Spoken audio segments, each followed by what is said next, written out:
여러분 반갑습니다. 여러분의 멘탈 전도사 천만쌤입니다. 어느새 또 저녁 시간이 다가왔네요. 하루가 참 빨리 가는 것 같습니다. 뭐 퇴근하는 분도 있을 것 같고 저녁 드시는 분도 있을 것 같습니다. 영상 꼭 시청해 주시고 오늘 하루 마무리 잘 하시기 바래요. 오늘 코스피를 보니까 선방했어요. 그래도 좀 빠졌지만은 나름대로 선방했다. 0.15% 빠졌네요. 0.15%. 2528.92. 0.15% 빠지고 오늘은 외국인들이 1896억, 기관이 1473억 매도를 했네요. 개인들이 2044억 정도 매수를 했습니다. 삼성전자 보합으로 끝났고 하이닉스 2.1% 빠졌네요. LG엔솔이 5.68, 현대차 1.4, 셀트리온 0.2, 네이버 0.7% 빠졌습니다. 2차전지 참 고생해서 올라갔는데 이렇게 또 허무하게 빠지네요.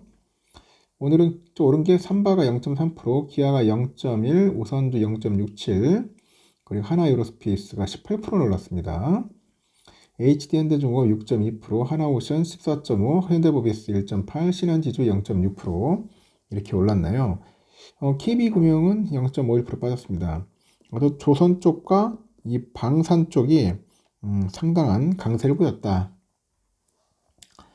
그리고 코스닥은 737.90인데 0.81% 빠졌고요. 외국인들이 450억 정도 매수했고 개인들이 375억, 기관이 9억 정도 매도했네요. 알테오젠이 3.3%, HLB 0.1, 레인보우 0.7, 리가켄바이오 3.5, 파마리서치 7.5% 올랐습니다. 그리고 밑에 코오롱리서치 7.3%. 빠진 종목은 에코프로 BM 5.97, 에코프로 6.59, 삼천당제약 2.1, 휴젤이 1.58, 클래시스 9.3, 리노공업 2.4, JYP 1.6% 이렇게 빠졌어요. 왜 이렇게 많이 빠진지 모르겠네. 미국 때문에 그런가? 관세 때문에 그런가? 하여튼 많이 빠졌어요. 상당히. 또 환율이 더 치솟는다 뭐 그런 이야기들도 있습니다. 국내 증시에서 외국인 보유 비율이 최근에 14개월 내에 최저치로 내려앉았고 한국은행 기준금리 인하로 이제 한미 금리차가 벌어지잖아요.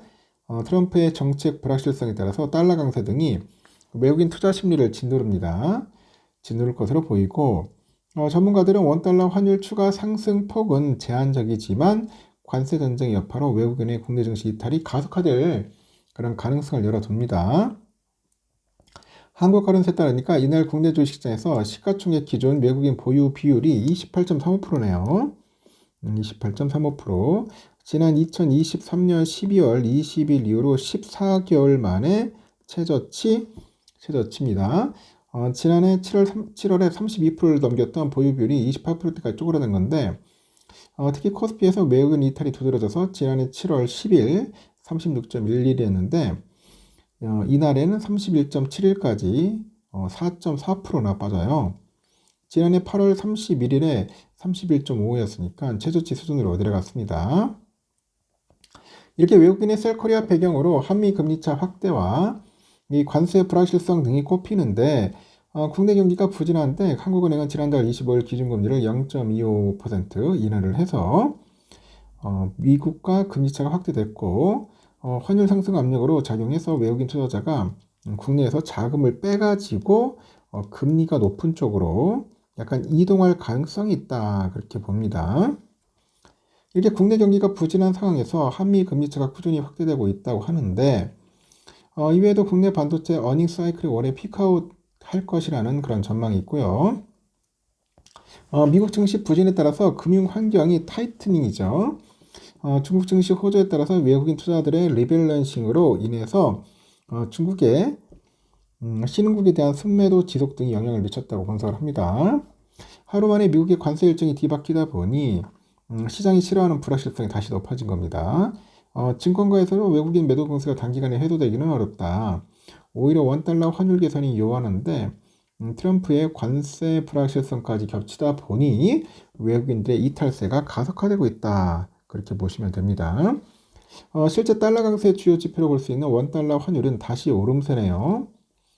4일 오후 3시 기준 원달러 환율은 전거래일 대비 0.01% 올라서 1460.201원에 거래됐습니다. 이렇게 관세 등 불확실성에도 불구하고 미국의 10년 국채금리 하락 등을 고려하면은 달러의 추가 상승폭은 제한될 것이다. 그런 이야기를 합니다. 10년물 금리를 끌어내리려고 하는 그런 모습들이 좀 보이고 있는 것 같아요. 지금 엔비디아 쇼크로 반도체들이 휘청휘청되고 있습니다. 국내 반도체주 주가가 관세하고 수출 우려에 발목이 잡혀가지고 힘을 쓰지를 못해요. 미국발 관세 정책 현실화 우려에 엔비디아가 급락한 데 이어서 국내 반도체 수출의 그 증가세도 꺾인 영향이죠. 한국거래소에 따르니까 SK하이닉스는 2.16% 하락해서 18만 6,100원에 거래를 마쳤고 지난달 20일부터 하락세를 거듭하면서 약 일주일 만에 14% 넘게 하락을 했습니다. 지난 1월 20일 22만원까지 올랐지만은 등락을 반복하면서 연초 가격 수준으로 내려앉았고 하이닉스를 비롯해서 반도체주 투자 심리가 얼어붙다 보니 KRX 반도체 지수도 최근에 일주일간에 8.71% 하락을 하면서 업종별 지수 중 가장 큰 낙폭을 보였습니다. 국내 반도체주가 출렁인 것은 미국 증시에서 인공지능 대장주 엔비디아 영향이 좀 큰 것 같아요. 엔비디아는 지난달 26일 장 마감 후에 실적을 발표하고 다음날 8.5% 급락을 했다가 28일 곧바로 4% 정도 반등을 했고요. 하지만 3일에 다시 8.7% 이제 급락을 합니다. 이는 지난해 9월 18일 이후로 최저가고요. 연초 가격과 비교를 하니까 17.53% 하락을 했습니다. 특히 도널드의 그 관세 정책이 엔비디아 주가 변동폭을 좀 키운 것 같아요.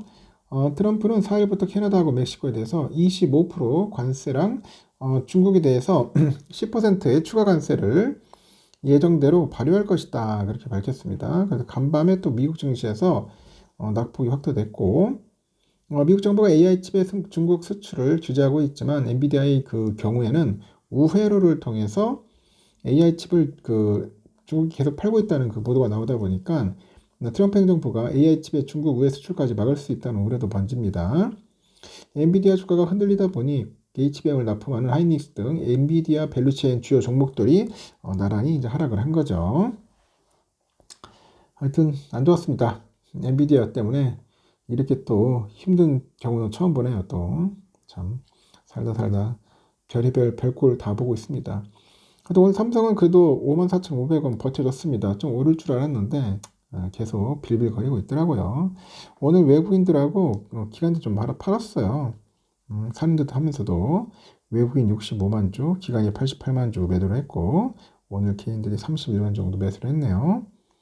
어쩔 수 없었습니다. 그리고 모건 애들이 143만, 골드만 76만, UBS 13만, 노무라 9만 8천 매수했고 CL이 88만, 멜린시 45만, 맥쿼리 16만 매도를 했습니다. 우선주는 그래도 선방했어요. 이 어려운 시기에 올랐다는 게 상당히 놀라웠습니다. 하여튼 신기하지 않습니까, 여러분? 삼성전자가 그래도 54,500원 했고 우선주가 아까 말한 것처럼 45,000원 0.67% 300원 올랐고요.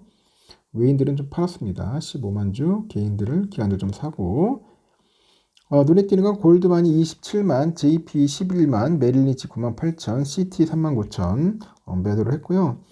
JP 17만, 메릴린치 8만 6천, 모건 4만 1천 이렇게 매수를 했다는 거 참고하시면 되겠습니다. 여기까지 하겠습니다. 여러분 수고하셨고 저녁 맛있게 드십시오.